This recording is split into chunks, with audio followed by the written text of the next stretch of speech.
Welcome back, history nerds. Do you know who the first man in space was? Well, you're about to find out on this week's This Week in History. That's pretty redundant.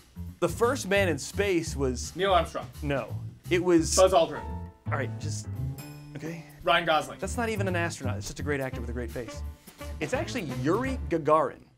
So the year was 1961, and the Soviet Union and the United States were facing off in this epic space race, and so far, the United States wasn't doing so hot. The Soviets had already launched the first satellite to orbit the Earth, Sputnik, and the first animal to orbit the Earth, Laika, the dog, who died upon re-entry. Do you think they had a Russian PETA at the time? Comrade Gagarin was chosen out of a group of cosmonauts to be one of the Sochi 6. You like my Russian accent? It's pretty good. His own fellow cosmonauts voted for him to be the first to orbit the Earth out of all of them.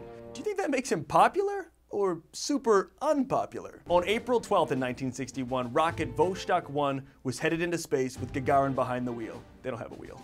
Gagarin orbited the Earth one time in 108 minutes. You can't even circle the Beltway in that amount of time. So upon re-entry with no way to land, Gagarin had to eject 4 miles above the Earth and parachute down safely. You gotta be pretty good at timing for that one to work. And once again, the Soviets won another leg of the space race.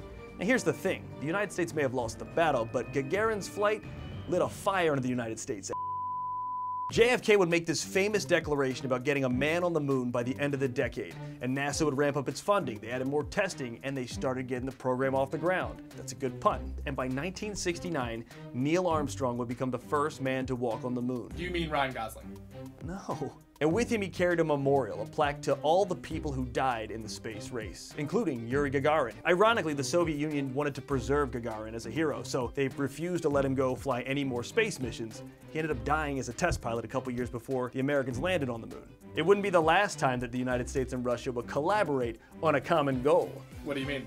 Clearly I'm talking about the International Space Station. What are you talking about? And that's our show. If you liked what you saw, please give us a like and a subscribe. And if you have an idea for something that could be a good history topic, leave it in the comments below. Our crack team will do the research. And if it's good enough, and we have high standards, you'll see it on a future episode of This Week in History.